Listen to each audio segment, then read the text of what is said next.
Welcome back. Last Thursday, police officers in full riot gear, armed with sidearms and carrying pepper spray on their belts, entered Parliament. Fights erupted between these police officers and several opposition MPs. Riot police have not entered our Parliament since 1966, when apartheid leader Hendrik Verwoerd was murdered. So, what does it all mean? ANC Parliamentary Spokesperson Moloto Mothapo is my guest today to discuss this and other issues.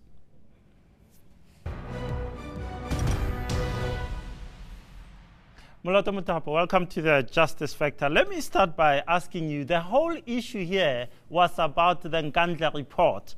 It's a whitewash, isn't it? I mean, how can you say, how can the ANC in Parliament actually believe that President Zuma did not know about improvements to his own house over the past 5 years?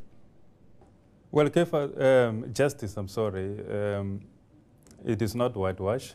It is a thorough process that looked at all the documents that were before the ad hoc committee from very credible institutions, including the Public Protector as well as the SAU.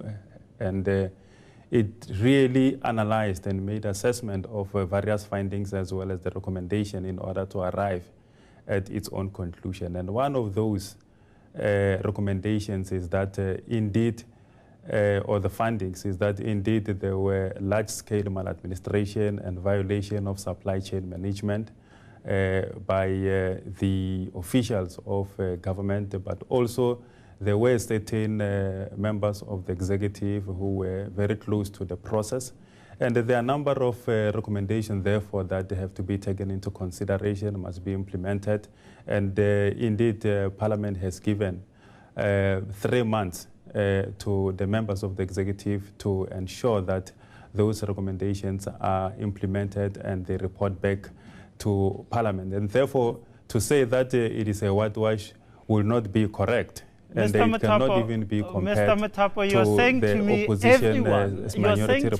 that everyone has been found guilty, officials, some members of the executive, but the one person who took flights, helicopter flights between King Shaka Airport and Nkandla over 5 years since 2009, that one person was not asked about the improvements to his house, was not asked about any of the improvements, and did not raise his hand and say, I'm sorry, who's paying for that cattle crawl or that chicken run? That's what you're saying. Everyone is guilty except President Zuma. Is that what the ANC in Parliament is saying?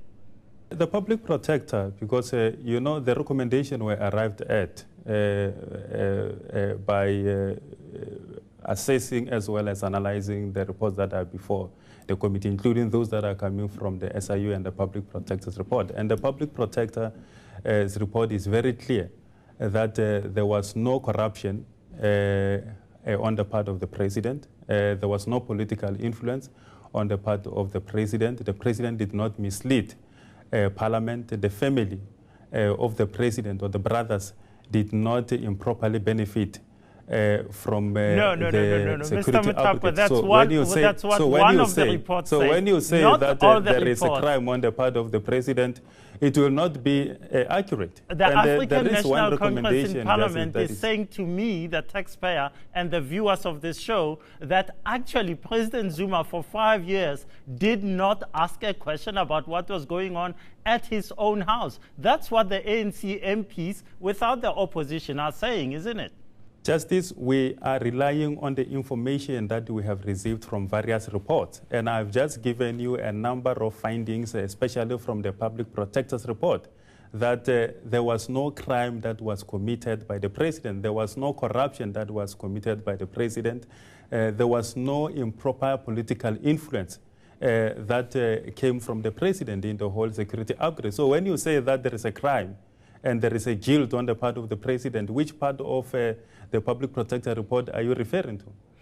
Mr. Moloto Mothapo, who called in the armored police on Thursday evening into the National Assembly? Was it a member of the African National Congress? Are you going to find that person and reprimand them? Well, I'm not going to speak for Parliament, and the Parliament is not Parliament of the ANC, it's a Parliament of all political parties. So On Thursday, the Speaker did tell the media that she will conduct an investigation with regard to who was responsible for calling the police. But let me make it clear that the powers, privileges and immunities of Parliament Act, Section 11, is very clear that in an instance whereby you've got a rowdy member of Parliament who disrespects the rules of the National Assembly and is defiant and refuses to take orders from the presiding officer, the presiding officer or any designated member of staff can call in the police to remove such a rowdy MP so that the business of Parliament Are you aware, Moloto Mothapo,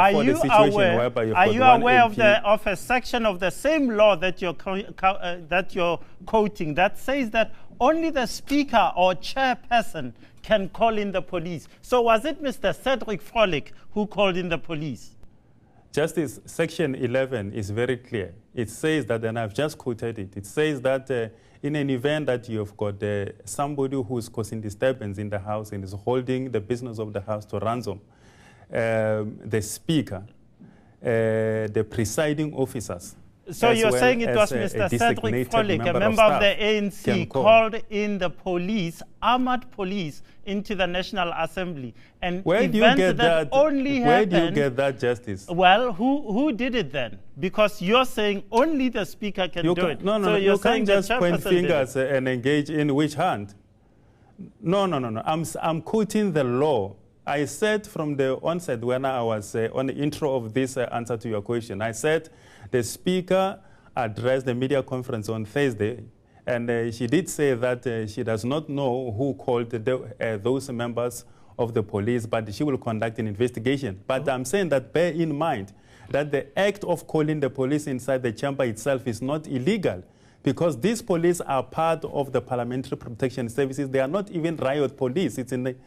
It's grossly inaccurate to say that they are riot police. They are members of the SAPS protection services, and they may be called inside the chamber when you've got members of Parliament who are acting in a dishonorable manner, or they are holding the business of the House to ransom. Mr. Moloto Mothapo, 5 members of the DA have laid charges saying that they were assaulted, and you issued a statement this afternoon saying that's laughable. Have you not seen the wounds that they have put out on Twitter and so forth? It is ludicrous for members of the DA to open cases. It is just grandstanding and opportunism. Some sort of a publicity stunt, because those of us who were there and members of the public who have witnessed the whole thing will know that when the police were called in to conduct a lawful act of removing that rowdy EFF member of Parliament so that Parliament can continue without any disturbances, the excitable members of the DA jumped out of their benches and approached aggressively members of the SAPS and started attacking them. And now that they enjoy some bruises during that attack, they say that they've been assaulted. It is just ridiculous. Thank you, Mr. Mothapo, for acknowledging that they have enjoyed some bruises. We'll see where that goes. But thanks so much for your time and for joining us on the Justice Factor. After this, our winner and loser of the week.